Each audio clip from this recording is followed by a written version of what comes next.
The sun was warm on Whiskers' fur. He stretched his paws in the soft grass. His friends, Pip the mouse and Rosie the rabbit, sat nearby. They were in their favorite sunny spot. Birds sang happy songs in the trees above. Butterflies with colorful wings danced in the air. It was a perfect summer day for adventures.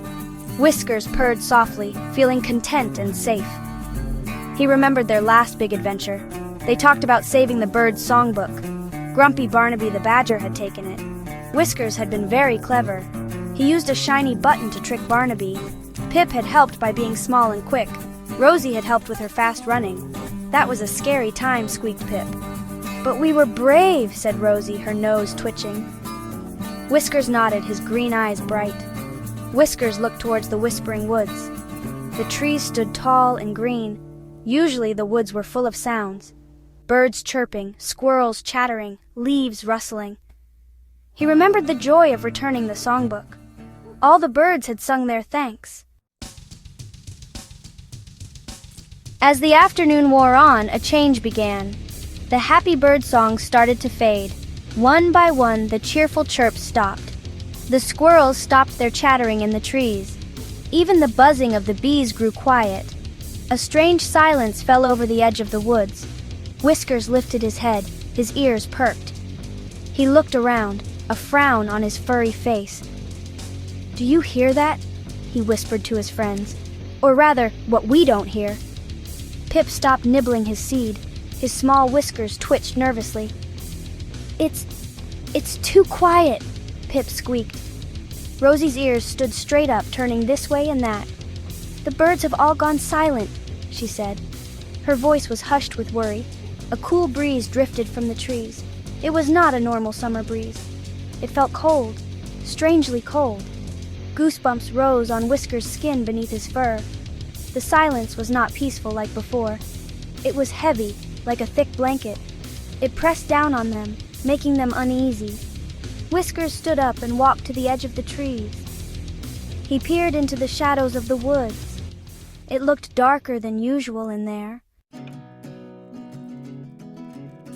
Whiskers stared into the silent woods. His heart beat a little faster. He was a brave cat, but this silence was eerie. It felt like the woods were holding their breath. He thought about all the creatures who lived there. The birds, the squirrels, the little field mice. Were they all scared too? Or worse? He knew he had to find out. He could not just sit and wait. That was not what brave cats did. "I am going into the woods," Whiskers announced. His voice was firm, though he felt a flutter inside. Pip peeked out from behind Rosie. "Into the quiet woods?" he whispered, eyes wide. But what if it's dangerous?" Rosie looked at Whiskers with concern. "It does feel very strange, Whiskers," she said. "Maybe we should wait, see if it passes." She hoped he would agree. The cold mist was making her fur stand on end. Whiskers shook his head. "If something is wrong, we must help," he said. "We are part of this forest, too." He remembered how they helped the birds. This felt much bigger, much stranger, but his courage did not fail him. He looked at his two best friends. He knew they were scared. He was too, a little.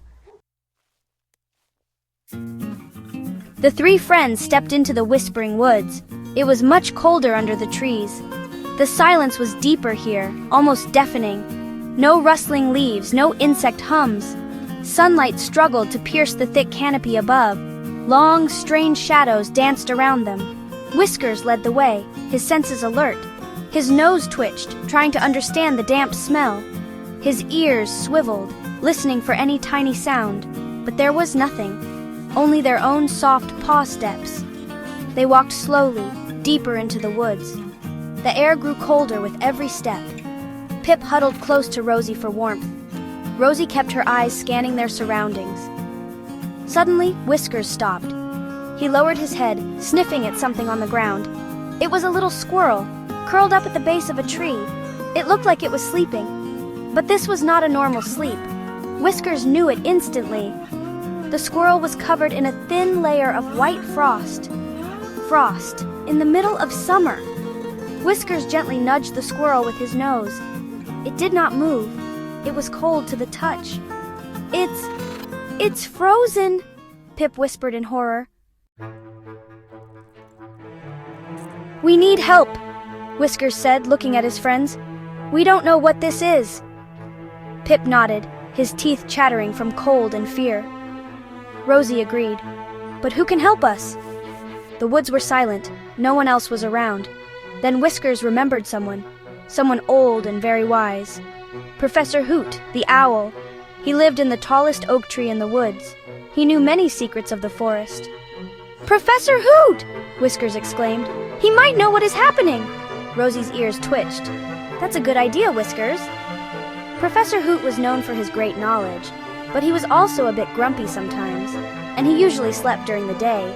They would have to be careful not to anger him. Let's go to his tree, Whiskers decided. It was deeper in the woods, but it was their best hope. They carefully stepped around the sleeping squirrel. The journey to Professor Hoot's oak tree was eerie. More patches of frost lay on the ground. The cold mist seemed to be seeping from the earth. It swirled around their paws as they walked. Whiskers quickly explained everything. He told Professor Hoot about the silence. He described the strange, cold mist, and he told him about the frosty, sleeping squirrel. Professor Hoot listened carefully, his head tilted. His big yellow eyes seemed to grow wider. When Whiskers finished, the old owl was silent for a long time. The only sound was the faint swirl of the mist. Pip shivered, and Rosie huddled closer to Whiskers. They waited anxiously for the owl's words. This is grave news, Professor Hoot finally said. His voice was low and serious. Very grave indeed. I have feared this. He ruffled his feathers, looking troubled. The silence, the cold, the unnatural sleep. These are signs I know from old tales. He looked down at them with solemn eyes. The Whispering Woods is in great danger. Whiskers felt his fur bristle. What is it, Professor? He asked. What causes it? Professor Hoot spoke of an ancient forest magic. Deep within these woods, he hooted softly, lies something called the heartstone of the forest. It is a source of warmth, life, and song. Whiskers looked at Pip and Rosie. Their faces were pale with worry. The news about the heartstone was frightening, but Whiskers felt a new resolve. He was not just a cat, he was a protector of his home. We have to find the heartstone, Whiskers declared. We have to stop whatever is hurting it. Professor Hoot nodded slowly from his branch. That is a brave thought, young Whiskers, but the journey will be perilous. The heartstone lies in the deepest part of the woods, said Professor Hoot, a place few have ever dared to venture. The mist will be thickest there, the cold most biting. He warned them of unknown dangers, creatures that thrived in shadow and cold, tricky paths and confusing trails. Pip trembled, but he looked at Whiskers. If Whiskers goes, I go, he said, trying to sound brave. Rosie, though scared, also nodded. We started this together. We'll finish it together. Professor Hoot gave them some advice. Follow the source of the cold, he instructed. The mist will guide you, in its own chilling way. And trust your instincts, little ones, especially yours, Whiskers. He looked at the brave cat with a glimmer of hope. The mist grew thicker and colder. It swirled around them like ghostly dancers. They could barely see a few paw steps ahead. Whiskers relied on his nose and ears. The damp, earthy smell was stronger here, and now he heard something new. Faint whispers carried on the cold air. They were too soft to understand the words, but they sounded sad and a little scary, like voices from a dream or a nightmare. Did you hear that? Pip stammered. His small body was shaking uncontrollably. He pressed close against Rosie's side. Rosie's long ears twitched. Whispers, she breathed. They sound so lost. Whiskers flattened his ears, trying to listen better. The whispers seemed to come from all around them, and from deep within the mist ahead. He felt a chill that had nothing to do with the cold. Were these the voices of the forest itself? We must be getting close, Whiskers said. He tried to make his voice sound confident for his friends, but the whispers made him uneasy too. He pushed forward, parting the mist with his body. Pip whimpered softly. "I'm scared, Whiskers. I want to go home," he cried. Whiskers stopped and looked back at his little friend. Pip's eyes were filled with tears. Even brave Rosie looked like she wanted to run. This was harder than he had imagined. "I know you're scared, Pip," Whiskers said gently. The mist grew thicker and colder. It swirled around them like ghostly dancers. They could barely see a few paw steps ahead. Whiskers relied on his nose and ears. The damp, earthy smell was stronger here, and now he heard something new. Faint whispers carried on the cold air. They were too soft to understand the words, but they sounded sad and a little scary, like voices from a dream or a nightmare. Did you hear that?" Pip stammered. His small body was shaking uncontrollably. He pressed close against Rosie's side. Rosie's long ears twitched. "Whispers," she breathed. "They sound so lost." Whiskers flattened his ears, trying to listen better. The whispers seemed to come from all around them, and from deep within the mist ahead. He felt a chill that had nothing to do with the cold. Were these the voices of the forest itself? "We must be getting close," Whiskers said. He tried to make his voice sound confident for his friends, but the whispers made him uneasy too. He pushed forward, parting the mist with his body. Pip whimpered softly. "I'm scared, Whiskers. I want to go home," he cried. Whiskers stopped and looked back at his little friend. Pip's eyes were filled with tears. Even brave Rosie looked like she wanted to run. This was harder than he had imagined. "I know you're scared, Pip," Whiskers said gently.